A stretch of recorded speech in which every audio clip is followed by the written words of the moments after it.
आगे बढ़कर आहान की बेटी को अपनी गोद में ले ले, लेकिन चाहकर भी वह अपने मन की बात किसी से कह नहीं कर पा रहा था।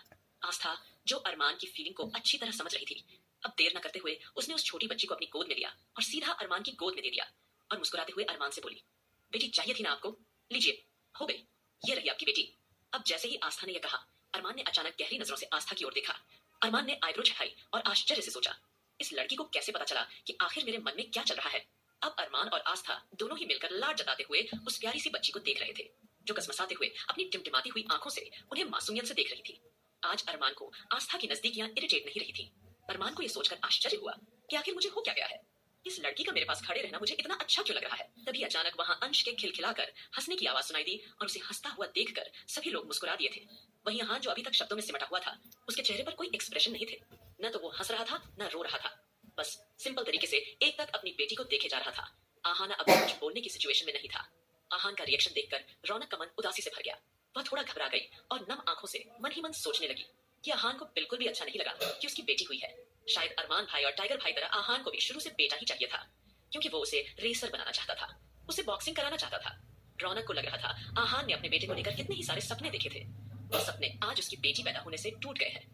अब जैसे ही रश्मि ने रौनक की आंखों में आंसू देखे तो वो पूरी तरह से घबरा गई और परेशान होकर उसे पूछने लगी, क्या हुआ रौनक, तुम्हारी आंखों में आंसू क्यों है? अब तो सब कुछ ठीक हो गया है ना? तुम्हें कहीं दर्द हो रहा है क्या? जैसे ही रश्मि ने चिंता जताई, वैसे ही रौनक हड़बड़ाई हुई आवाज में रश्मि को जवाब देते हुए बोली, अरे कुछ नहीं दीदी, बस ऐसे ही।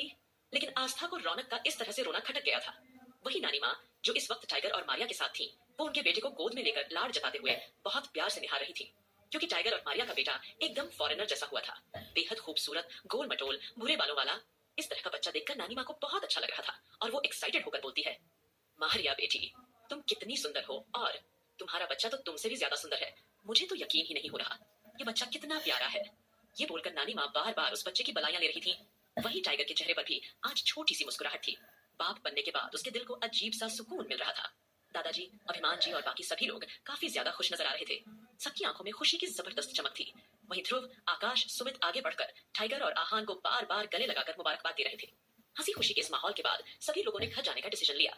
तब तक आस्था ने कुछ नौकरों को इंस्ट्रक्शन दे दिए थे कि किस तरह से बेबी के वेलकम की तैयारी करनी है। ये कहकर आस्था ने जल्दी ही एक छोटा सा प्लान बना लिया था और वंशिका को उसने सारी चीजें समझाकर थोड़ा पहले भेज दिया था। क्योंकि रौनक और मारिया दोनों की नॉर्मल डिलीवरी हुई थी, तो उन्हें कुछ घंटे हॉस्पिटल में रखने के बाद घर भेज दिया जाना था। बच्चा और माँ दोनों ही पूरी तरह स्वस्थ और सुरक्षित थे, किसी तरह की कोई प्रॉब्लम नहीं थी। आज हुए हमले की वजह से वह सब उनकी सुरक्षा के लिए कोई रिस्क नहीं लेना चाहते थे, इसलिए उन्होंने मारिया और रौनक को हॉस्पिटल से घर ले जाने का फैसला किया। तब तक इस कुछ घंटों के टाइम में आस्था और वंशिका अच्छी तरह से सारी चीजों की प्लानिंग करना चाहती थी। वहीं राधिका की आंखें आज थोड़ी सी नम थीं। जिस तरह से बच्चों को लेकर सभी लोग खुशी जता रहे थे, माँ और बच्चों को आशीर्वाद दे रहे थे, ये नजारा देखकर राधिका के दिल को अजीब सा महसूस हो रहा था, क्योंकि वो भी माँ बनना चाहती थी। माँ की फीलिंग कैसी होती है वो भी सब फील करना चाहती थी, लेकिन उसने अपने दिल की बात को चेहरे से जाहिर नहीं होने दिया।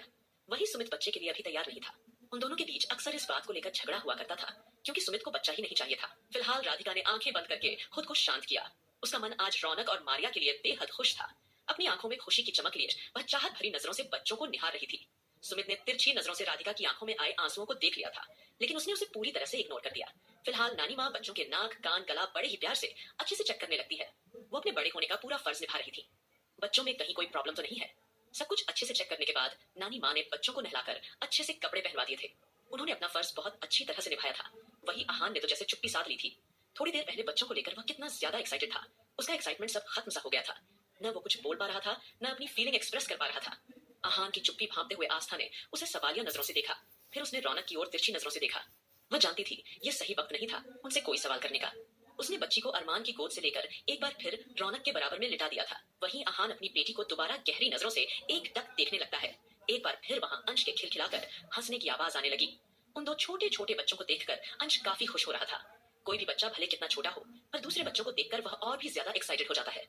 अंश के हंसने की आवाज सुनकर सभी के चेहरों पर बड़ी सी मुस्कुराहट आ गई थी, जो वहां के माहौल को हल्का और फ्रेश बना रही थी। अंश की प्यारी सी आवाज सुनकर आहान ने अगले ही पल आगे बढ़कर अंश को गोद में ले लिया था, जिसे देखकर रौनक को और भी ज्यादा बुरा लगा। वो उदास मन से सोचने लगी कि शायद आहान अब उसे और उसकी बेटी को नहीं अपनाएगा। कहीं ना कहीं रौनक को अपना पास्ट याद आने लगा। किस तरह उसके पिता ने बेटी होने पर उसकी माँ को घर से धक्के देकर निकाल दिया था और कितनी मुश्किलों से उसकी माँ ने उसे अकेले पाला था। ये सब सोचते हुए अचानक रौनक थोड़ा परेशान हो गई थी और अचानक रौनक के दिमाग में एक बात आई, कहीं आहान भी उसके साथ ऐसा कुछ ना कर दे। लेकिन आहान तो उससे बहुत प्यार करता है, उसके साथ हमेशा मस्ती मजाक करता हुआ आया है। पर बेटी होने पर कहीं आहान उसे घर से बाहर ना निकाल दे। ये सब सोचते हुए वो अचानक से नर्वसनेस फील कर रही थी। उसे एक अलग तरह की इनसिक्योरिटी और घबराहट महसूस होने लगी थी। वहीं दूसरी ओर आज आस्था काफी खुश नजर आ रही थी। उसकी मुस्कुराहट देखकर अरमान ने अगले ही पल सोचा, ये लड़की मुस्कुरा रही है तो मुझे इतना अच्छा क्यों लग रहा है, जबकि मुझे तो कोई फर्क नहीं पड़ना चाहिए। अरमान को थोड़ी झिझक महसूस हुई, लेकिन वो चुप रहा और वह वहां से सीधा बाहर जाकर बैठ गया। अरमान को वहां से जाते हुए देखकर आस्था भी तुरंत उसके पीछे पीछे चली गई और उसके पास जाकर आहिस्ता से बोली, मिस्टर सिंगानिया, मुझे आपसे कुछ बात करनी थी। उसकी इस बात पर अरमान बेपरवाह अंदाज में पूछा, बोलो, क्या कहना है तुम्हें? आस्था अगले ही पल बोली, मैं जानती हूँ कि आपने मुझे अपने बेटे की केयर टेकर बनाकर यहाँ रखा हुआ है, लेकिन आप ये बात भी अच्छी तरह जानते हैं कि वो मेरा भी बेटा है। सो मैं चाहती हूँ कि अंश को लेकर मैं कुछ दिनों के लिए गांव चली जाऊँ। आस्था के मुंह से यह बात सुनकर अरमान की आंखें आश्चर्य से चौड़ी हो गई और वह झुंझलाकर बोला, क्या बकवास कर रही हो तुम? गांव? कौन सा गांव? किसका गांव? और तुम्हारी हिम्मत कैसे हुई इस तरह से अरमान सिंघानिया के बेटे को कहीं ले जाने की बात सोचने की भी? ये कहते हुए अरमान ने गुस्से में अपने दांत खींच लिए थे। वही आस्था अपनी जीभ को दांतों तले दबा लेती है और एकदम से परेशान होकर सोचने लगी, उप्स, मैं कहना क्या चाहती थी, लेकिन मैंने ये क्या कह दिया? ओफ फो, मेरी जुबान ऐसे कैसे फिसल गई। लेकिन कहीं ना कहीं अरमान का रिएक्शन देखकर आस्था को थोड़ा मजा भी आ रहा था। वह मन ही मन मुस्कुराई और अगले ही पल उसने उसे बेपरवाह अंदाज में जवाब दिया, मिस्टर सिंघानिया, वैसे भी मैं आपको कुछ खास पसंद आती नहीं हूँ और अंश मेरा भी बेटा है, तो मैं अपने बेटे को जहां मर्जी वहां लेकर जा सकती हूँ। और वैसे भी यह बात मैं आपसे पूछ नहीं रही हूँ, बता रही हूँ। आस्था के मुंह से इस तरह की बातें सुनकर अरमान का गुस्सा सातवें आसमान पर जा पहुंचा। उसने गुस्से में आस्था की बांह कसकर पकड़ ली और दांत भींचकर बोला, अपनी फालतू की बकवास बंद करो। तुम्हारी हिम्मत कैसे हुई मेरे बेटे को मुझसे दूर ले जाने के बारे में कहने की भी? अगर तुमने दोबारा ऐसी बात की तो मैं तुम्हें जिंदा नहीं छोड़ूंगा और जब तक मेरा बेटा थोड़ा समझदार नहीं हो जाता तब तक तुम उसके साथ रहोगी। उसके बाद तो मैं तुम्हें हमेशा हमेशा के लिए फेंक दूंगा। इतना बोलकर अरमान वहां से चला गया। अरमान के मुंह से निकले शब्द सुनकर आस्था को गुस्सा तो बहुत आया, लेकिन वो जानती थी कि अरमान को किस तरह हैंडल करना है। आस्था ने एक झटके से अपना होश संभालते हुए अरमान के कदमों दूर जाते हुए देखा। फिर उसने तुरंत एक कॉल मिलाना शुरू कर दिया था। वहीं दूसरी ओर संजना इस वक्त गुस्से से इधर उधर टहल रही थी। उसने सपने में भी नहीं सोचा था कि अरमान आस्था का हाथ थामकर उसके साथ चुपचाप चला जाएगा। कहीं ना कहीं ये दृश्य संजना को भीतर तक जलाने के लिए काफी था। उसे आस्था पर बहुत गुस्सा आ रहा था। फिर उसने सोचा कि अरमान ने उसे जो काम दिया था अविनाश रघुवंशी के साथ मीटिंग फिक्स करने का, उसकी मीटिंग उसे कल के लिए कंफर्म करवा लेनी चाहिए। और बातों ही बातों में उसे अविनाश रघुवंशी को यह भी बता देना चाहिए कि एक मामूली सी लड़की ने इस तरह से उनका मेंशन यूज करने की हिम्मत की और वहां जाकर त्योहार मनाया। यही सब सोचते सोचते उसने माथे पर रखा कि मिस्टर रघुवंशी पता नहीं किस स्वभाव के होंगे और आस्था को कितना ज्यादा भला बुरा कहेंगे। और इसी बहाने अरमान सिंघानिया को जल्द ही यह भी पता चल जाएगा कि आस्था सिर्फ और सिर्फ उसकी दौलत के लिए अरमान के साथ थी। ये सब सोचते हुए संजना ने अपना प्लान पूरी तरह से तैयार कर लिया था। वहीं दूसरी ओर अबीर सिंह राठौड़ जब से अरमान के ऑफिस से निकला था वो अभी तक वापस लौट कर नहीं आया था। और वहीं आकाश के पास एक रहस्यमयी फोन आता है जिसे सुनने के बाद उसके चेहरे का रंग ही उड़ जाता है। अब तक अरमान हॉस्पिटल से जा चुका था, लेकिन आस्था जो अभी भी वहां मौजूद थी, जैसे ही उसने आकाश को कॉरिडोर में इतना परेशान देखा तो वो तुरंत उसके पास गई और एकदम से बोली, क्या बात आकाश भैया, आप कुछ परेशान लग रहे हैं? तब तक सुमित, ध्रुव और आहान भी वहां आ गए थे, जबकि बाकी सदस्य रौनक और मारिया के साथ मौजूद थे। रौनक और मारिया को एक ही रूम में रखा गया था और बाकी सब उनका ध्यान रख रहे थे। अब आहान भी वहां आकर आकाश से पूछता है, क्या बात है आकाश भाई, आप कुछ परेशान लग रहे हैं? आहान के सवाल करने पर आकाश ने गहरी सांस लेकर कहा, बात ही कुछ ऐसी है, आइए मेरे साथ। ये बोलकर वो लोग जल्दी से हॉस्पिटल के वीआईपी रूम में चले गए, जहां उनकी मर्जी के बिना किसी और को आने की इजाजत नहीं थी।